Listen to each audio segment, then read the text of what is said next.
This is Breakpoint This Week, a weekly briefing on faith, culture, worldview, and mission with John Stonestreet, president of the Colson Center for Christian Worldview. Welcome to Breakpoint This Week. I'm Shane Morris, here with John Stonestreet to talk about the stories of the week from a Christian worldview perspective. And John, I think we may have reached that point in the coronavirus pandemic where people have started looking for escapes and scapegoats, because a whole slew of stories came out this week that looked to me like many Americans, Christians included, are trying to find a way to return to normal life. What is the end game here? How do we get out of this? And others are then trying to find someone to blame or attack in the midst of the crisis. In fact, the thing you and I have probably spent the most time talking about this week are churches, which have now been closed in many places for several weeks. And with President Trump extending that closure all the way through April, we're looking potentially here at, not potentially, definitely, at widespread closures for Easter. We're looking at not having church on Easter. And that is especially hard for someone with high, snooty, liturgical sensibilities like yourself, right? Yeah. Oh, it's brutal, man. I mean, look, I think there's something to say. Maybe we can get back to this topic a little bit later, but if online church is no different than regular church, there's something to be said about, what kind of church we're talking about here. And yet, there is this wonderful gift that week by week by week, even though we're not able to meet together, we can, at least be a part of the same chat room. I mean, it's not the same, right? It's not. But at the same time, there's a lot of good that can come from it. I mean, I'm hearing from churches, some churches whose giving is up, whose attendance in terms of at least eyeballs is up. But of course, you're right. It's not the same thing. I didn't want to just one of the interesting stories that's emerging out of this, and it's not something I think that we can talk about just because I'm not sure exactly what the Christian worldview angle on it, but it's this kind of tension between the president and governors. I don't know, I even want to call it a tension, but it's really kind of this interplay between the federal government and state governments. So, for example, Trump, he can extend federal guidelines, which is what he did, but he can't extend a lockdown. That's what governors are doing or not doing. And so it's just really interesting to see this because obviously I think it probably goes back since our founding, what's the role of the federal government? What's the role of the state level governors? We've been watching through the John Adams series with my kids. It's just a brilliantly done thing. And it's wonderful. Paul Giamatti is John Adams. He is John Adams, isn't he? I mean, including those wretched teeth. But anyway, it's just they did a great job on those teeth. But it really is to kind of go back and think about that, and all of these questions test the sort of place that we have built, right? The sort of whether it's the sort of country we've built, the sort of state we've built, the sort of community you've built, or the sort of church that you built. But I think the bigger headline, at least this week, is when you say that we're looking for scapegoats, is that we're seeing more and more stories about those churches that are refusing to stay at home, that are meeting instead. And the first thing I want to say about that is that the headlines are being made by a handful of churches that are, in my estimation, and we can talk why I would say this, behaving badly. But the vast majority of churches, I was on this week on a webinar talking about some Christian worldview things with the head of a state policy council. In fact, it was the state of Ohio, Aaron Baer, and the Citizens for Community Values. And the governor of Ohio has received widespread praise for kind of how he stepped into this. And Aaron made the statement. He goes, I don't know of any church in Ohio that is drawing attention to itself in this sort of way.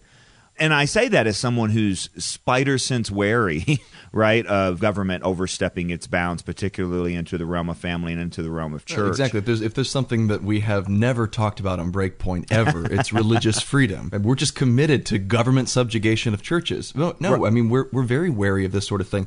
And I think that it is reasonable to be cautious when you see state and local governments kind of cracking down on churches. I mean, we had headlines this week that, as Al Mohler said in the briefing, we would have never been able to imagine or countenance just a few weeks ago.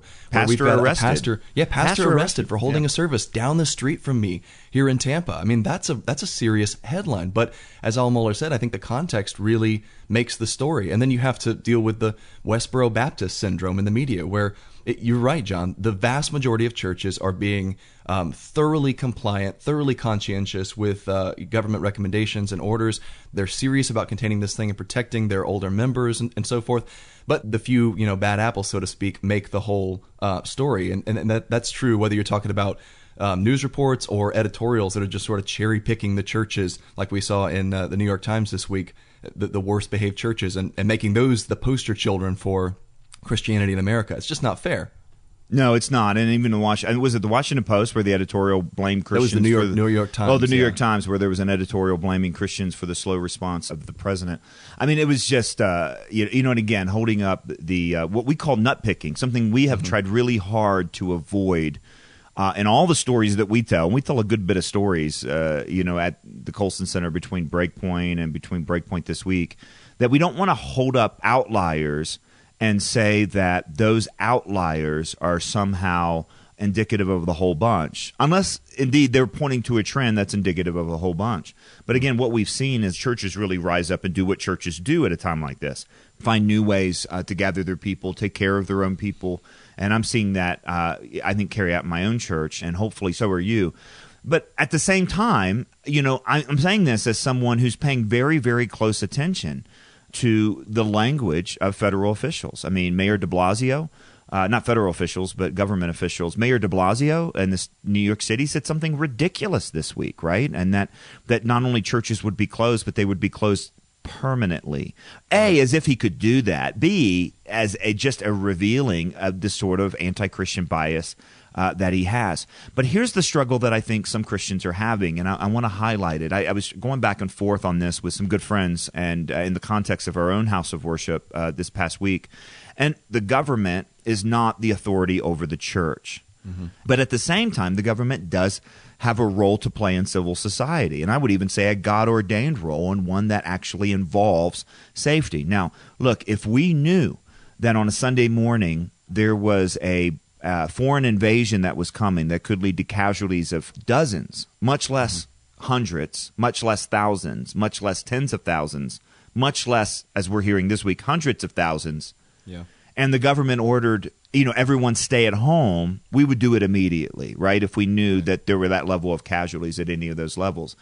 There's comparisons to the flu. There's comparisons to this sort of stuff. This is the sort of threat that we have seen, the potential for spread, and so on. So this is the government's reason for doing what they're doing, and they actually have a role. And I think, as Al Mohler actually pointed out this week, the thing that I think matters on these public directives when it comes to religious liberty is, does it directly and unfairly target, houses of worship? Right. These are really, really difficult questions, and in no way am I saying there's not a very, very real concern here. And at the same time, of the government's role and the church's role, in the church not being under the government authority, just the church often finds itself in conflict with the state. And that's why we should be really wary of where this potentially could go, and maybe even is going in some of our public officials' rhetoric. But just because the church is oftentimes at odds with the state, for example, when the state tries to force churches or church groups or religious groups of nuns, for example, to buy contraceptives, like we've seen, that doesn't mean that we never agree, right? And the job of the church to respect the best advice it can get is one of Christian wisdom. And Christian wisdom is a way of loving neighbor. So here's what I'm thinking about this right now, Shane, and that is, look, if a church is doing this to kowtow to a state directive, then it's wrong.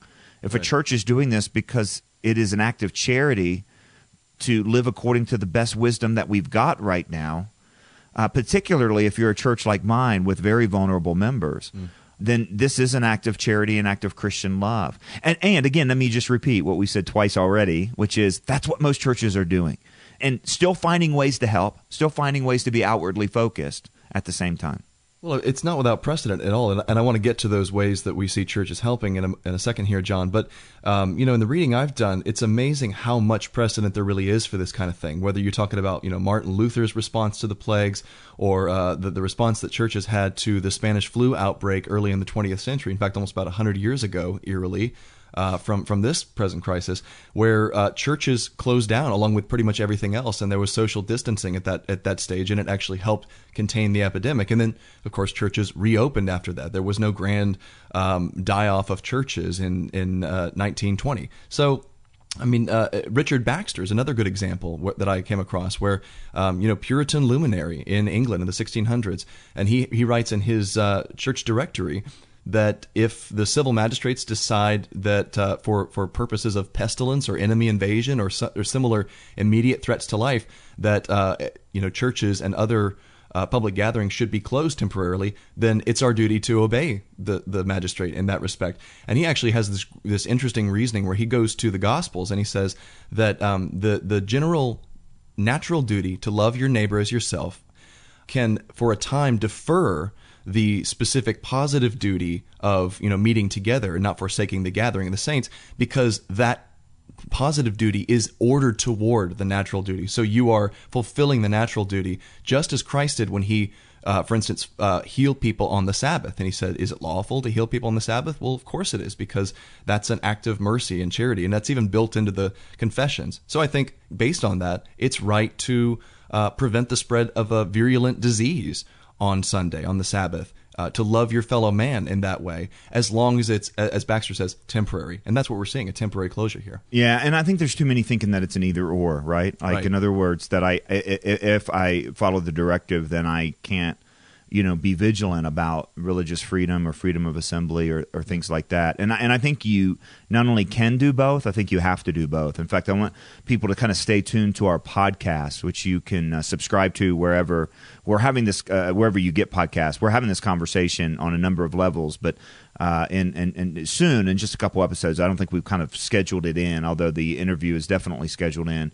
We're going to talk to our favorite Colson fellow. I can't say that out loud. That's not fair. One of our favorite Colson fellows, Kristen Wagoner, the vice president of the Alliance Defending Freedom, who's been on the forefront of defending religious liberties now for so long, and she herself has become, in many ways, one of the most public defenders of religious liberty, certainly represented Jack Phillips and some others. But we're going to talk about this because she and I were sharing some conversation this week and just going, look, are there things to be concerned about? Yes, when you see the language of somebody like Mayor de Blasio, then it's absolutely something to be worried about. But I don't want to nitpick on that side either, right? I mean, this isn't a debate between Mayor de Blasio and pastors in Tampa.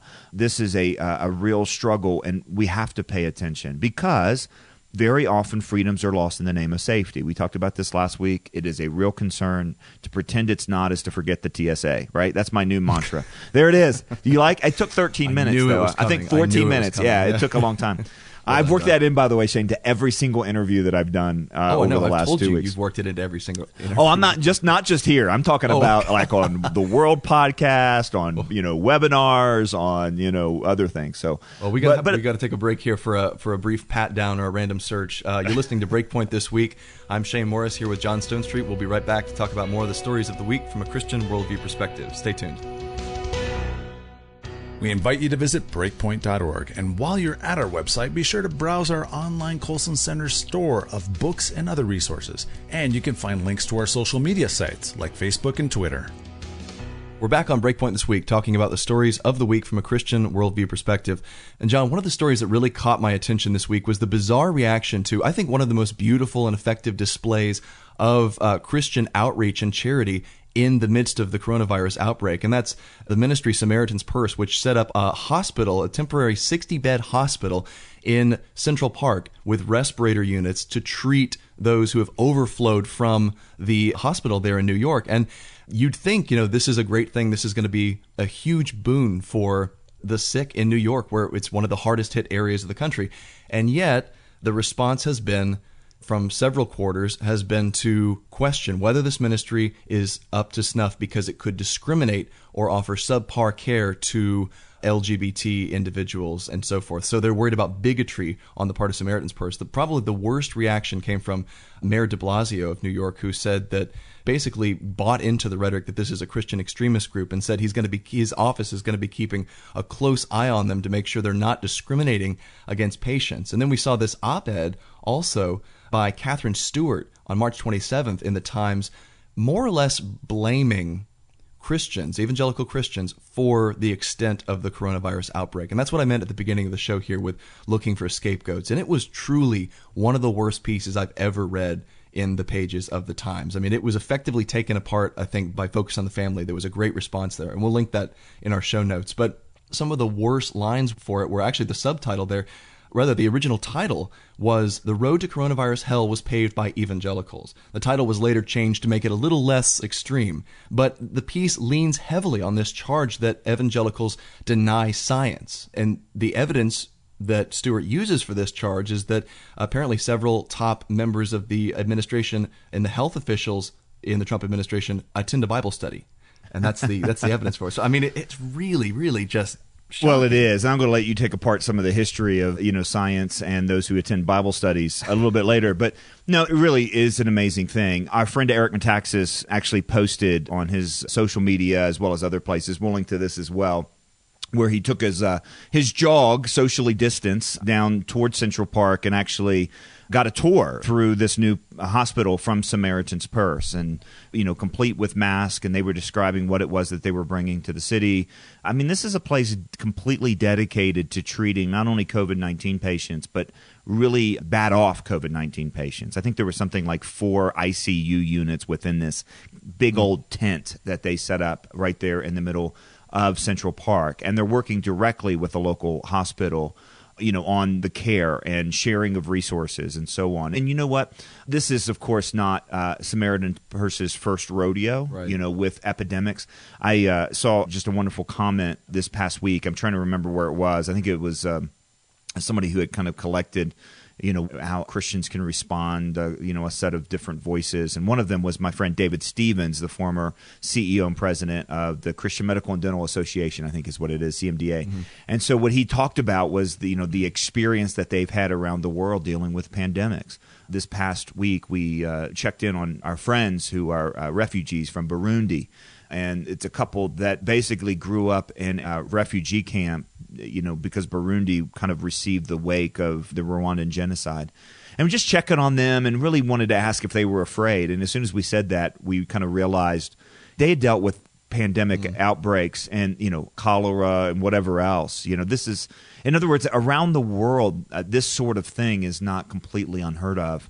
And who's always there is Christians, right? And Samaritan's Purse has been at the forefront of this. One of the things that I saw in this video with Eric and the field director of this Samaritan Purse hospital was how they were applying lessons they learned from the Ebola outbreak.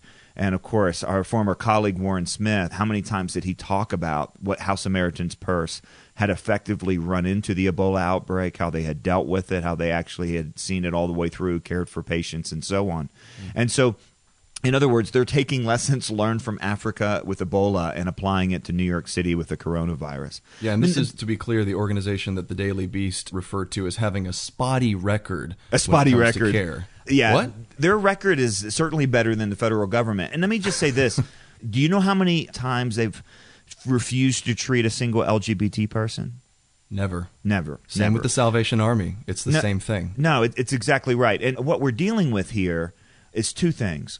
First of all, what we're dealing with is two things. First of all, none of this is based on any cases of discrimination ever, except in hiring and the statement of belief that the organization has. In other words, a Christian organization expects to be Christian. By the way, a Buddhist organization expects to be Buddhist, and an atheist organization expects to be atheist. And apparently, colleges and universities across America, and mostly the New York Times, with some very rare exceptions, expect their employees to be all progressive. So this is the kind of the thing that we have going on. The second thing, though, that is going on is how forced on reality the LGBT movement has always been and is becoming. Look, we have talked about this past week, and it was amazing that this story popped up during the same day, by the way, that our breakpoint went out.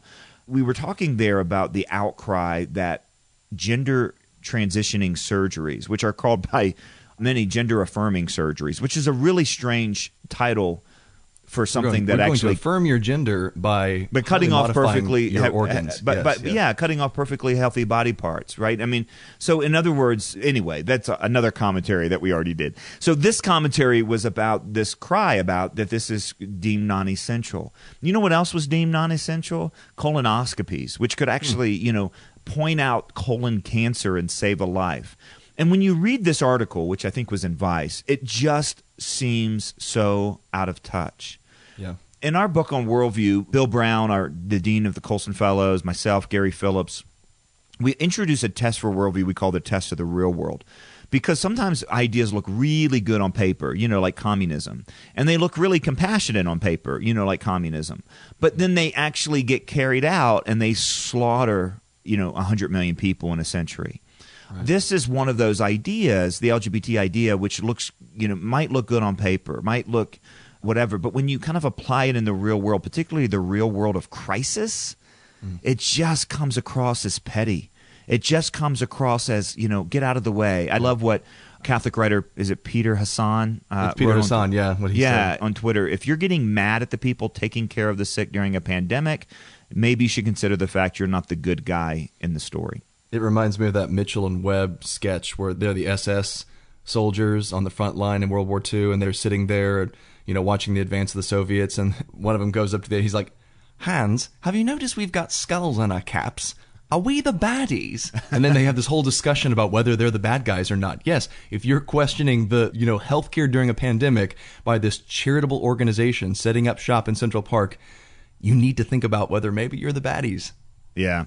Well, and we have stories, not just, Samaritan's Purse is as good as it gets. We can also talk about Convoy of Hope and others to mobilizing help, usually in a more efficient way, a cheaper way, and a more effective way than the government. And at the same time, working with the government, right? I mean, we've seen this in natural disasters as well. But we also see individual Christians kind of doing amazing things. And this is not to say we're doing enough. This is not to say we're always saying the right things on Twitter. What this is to say is that this is a call. The Christian message and mission is outward. And I'm wrestling with that this week as we, enter Holy Week next week, right? I mean, Sunday's Palm Sunday, which is hard, right? I mean, is it Palm Sunday? Yeah, it really is, right? It's always hard for me to believe because it snowed last night here in Colorado, right? And that doesn't seem right for almost Easter. But also because these are days that are not supposed to be done alone.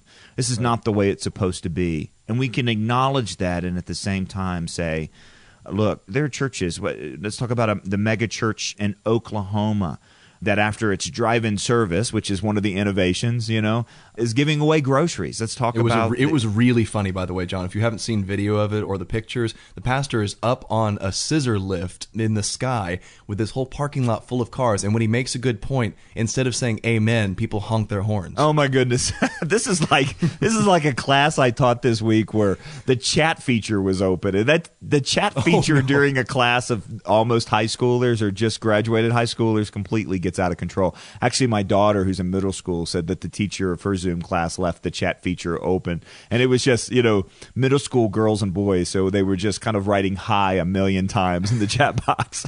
And then, of course, we have to talk about, or at least give an honorable mention to the many videos coming out of Zoom meetings from businesses where somebody stands up at the end of the meeting and is in their boxer shorts and doesn't realize the camera's still rolling. Yeah. This might be the best thing to come out of this whole tragedy is these videos that are going to make us laugh for years to come. You just have those. There's so many things that can go wrong on Zoom, which we're all using. Greg Laurie, too, another great story there, has turned his church parking lot into a coronavirus test site. There's also a story of one of the biggest churches in Alabama doing the same thing. And look, we're talking about big churches because big churches get these big headlines, just like the Tampa church, is a big church that refused to close its doors, or the other church that's planning a Woodstock-style Easter service. And again, this is not wise. And so that's why we say, look, you can be wise and not give up your freedom, but be spider sense wary about it. And look, these are the big churches. The reality is across America, there are hundreds and thousands of small churches, and there are millions of Christians who are looking after their neighbor, who are trying to do the right thing, and really millions of Americans. I was also struck this week, too, Shane, is that we're also singing something during this time, which is a result of the freedoms that we have that we don't want to give up. and we ought not give up, is the sort of ingenuity that comes out of times like this, that reflects the image of God in so many different brains, people that can solve problems, companies turning on a dime to manufacture masks, MIT engineers posting free plans for how to turn normal hospital supplies into ventilators. This is really amazing stuff. You don't want to get me on the capitalism rant. This is the wonder of capitalism right here. The free market comes through. Well, yeah. I mean, the supply chains are still there, and I was talking with Aaron in Ohio, just talking about, look, we don't want to be in this time. We don't want to go through this time. But I tell you what, we're going through a time at a better time than a whole lot of other people who have had to go through this time. You know what I mean? Yeah. And in other words, this reminds me of something that I think it's Ross Douth that has the new book about the decadent society, and the way he defines decadence is more or less sort of a inert society that's too lazy and too. It's just impervious to the desire to do anything or to actually pursue noble ends. And I'm watching this, and I wonder if in the aftermath of something like coronavirus epidemic, if much of our decadence will not have been revealed for what it is. If we'll realize that this is what a real problem is. C.S. Lewis made this remark, I think it was in the Screwtape Letters, where he said that 5 minutes toothache would reveal for a man how silly his imaginary woes really are. And what we're having right now, I mean, not to minimize the fact that people are dying, but this is that 5 minutes of toothache. This is that moment, I think, when we could potentially realize what a real problem looks like, what real suffering looks like, and then as the church come through and show what a real answer to suffering looks like. And I think we're seeing that. It's exciting, and it's just a blessing to see. Yeah, it is. And we're learning things about what's worth our time, and we're learning things about how much time we waste in a day. And these are important lessons at the same time. And God is gracious and kind to give us those questions. In fact, it's interesting, in Douthat's book on a decadent society, he points to two things that, and I think maybe more than two things, but two things I remember in the book that can pull a country or a nation out of decadence. And again, by decadence, he means stagnation, lack of creativity, so on. And that is a revival, a religious revival, and the other is a tragedy.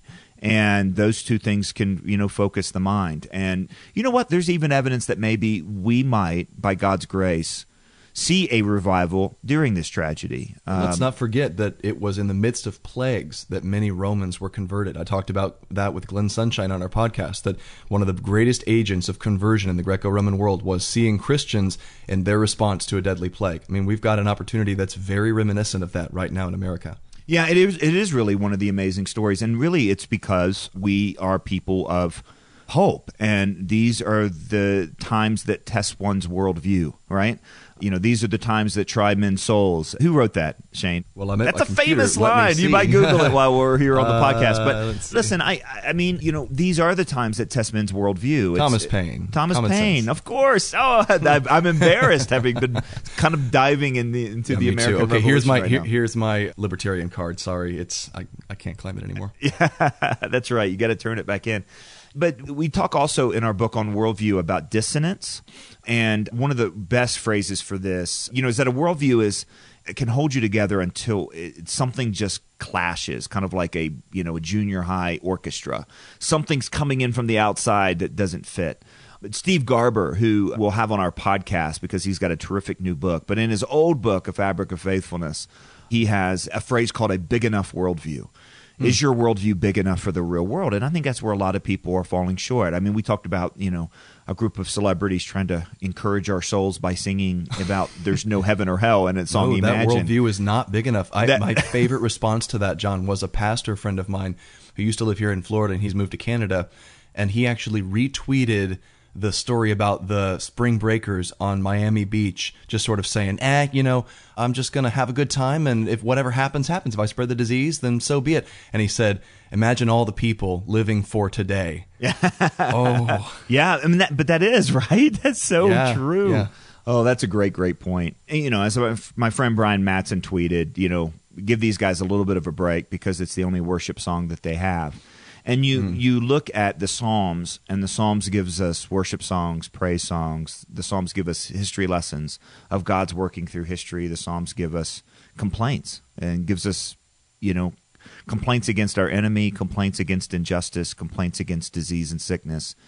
And as Tim Keller said in his podcast, or in the Gospel Coalition session that he did a couple weeks ago that we talked about, Job is allowed to ask all the questions he wants. It doesn't mean that God answered them all, but God doesn't condemn him for asking the questions, and he even asks those questions before God, directly to God himself.